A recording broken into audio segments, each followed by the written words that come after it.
in that news conference standing behind Mitch McConnell. Tell me what you want fixed in the START treaty before the Senate tackles it. Well, thanks for having me, Contessa. We're going to go to the floor today. I'm going with Senator McCain to offer the McCain-Barrasso amendment, which would remove the part of the preamble to the START treaty that has to do with our ability as a nation to defend ourselves. This is the first time a treaty that is supposed to deal with strategic weapons, offensive weapons, is actually limiting our ability as a nation to defend ourselves. And I'm much less worried about Russia than I am about North Korea, worried about Iran, worried about other rogue nations that may be in the process of developing nuclear weapons, and I don't think we should in any way link our ability to defend ourselves in these times with what we can do offensively and the number of nuclear warheads with Russia. This is the Senate floor we're watching live, where the debate regarding some of these to-do list items goes on even now. Would it be okay with you if the Senate takes its holiday vacation and that you don't get to the START treaty until the beginning of the year? That would be fine with me. I think that the people have a right to hear a full debate and discussion of the START treaty, and we could sure come back and do that at any time. You know, this has been around for a long period of time. Senator Reid could have brought this to the Senate floor September, October. We came back after for a lame duck session, and really the focus of a lame duck session ought to be to keep taxes low and to make sure that we fund the government. We've now done those two things, and I would be fine with a full discussion and a debate and a vote on the START treaty right after the new year.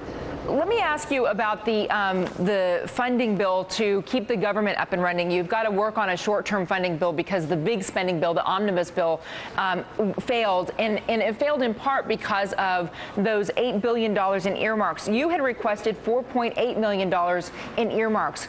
Do you think it's time to overhaul the system, that earmarks are a thing of the past? Oh, absolutely. And to bring that bill to the Senate with just a few days left in the session was absolutely wrong.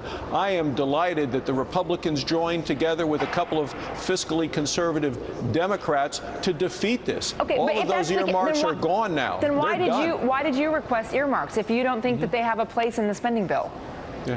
Well, they don't have a place for anyone in the spending bill. None of them should be there. You should remove all of them.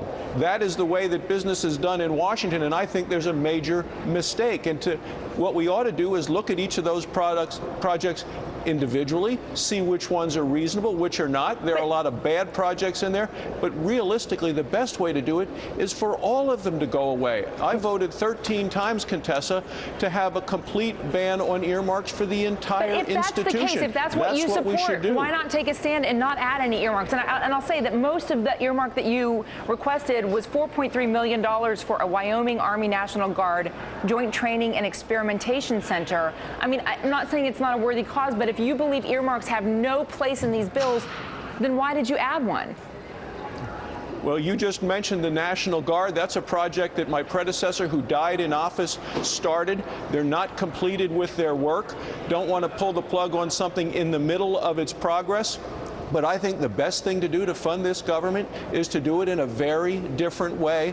And one of the most responsible things we should do is eliminate all earmarks. And that's the way I continue to vote in the United States Senate. Now, you know, the election was just November 2nd, but it took until yesterday, the middle of December, for the Senate to finally hear the voice of the American people. And that's why the Senate and the Republicans overwhelmingly defeated this huge omnibus spending bill, all shown up right before the holidays with, what, 6,000 earmarks in. The Republicans said, no, this isn't what the American people want. We need to get spending under control. Jobs, the economy, spending, that's what the American people are focused on most. Let me ask you about Don't Ask, Don't Tell and the repeal. Senator Harry Reid says that this could be worked on tomorrow. In fact, he's predicting that the work of the Senate could be wrapped up by tomorrow night. The Pentagon survey came back and showed that the majority support the repeal, that it would not have a long-term effect on unit cohesion or troop morale. The Secretary of Defense supports it. The chairman of the Joint Chiefs supports it. How will you vote? I will vote not to repeal. I've been in Iraq twice this year, been to Afghanistan to visit our troops, and I want to tell you, I thank each and every man and woman serving our country, keeping us safe, keeping us free, their families who will be home without those service members over the holidays. I want to thank all of them. I listen to the men and women in the field, and I've listened to the commander of the Marine Corps, as well as the director of the Army, as well as the Air Force, and they say do not repeal it at this time when we're involved in 2 wars. And I'm going to vote the way that they recommend. Senator Barrasso, always good to have you on. Thank you, sir. Thank you, Contessa.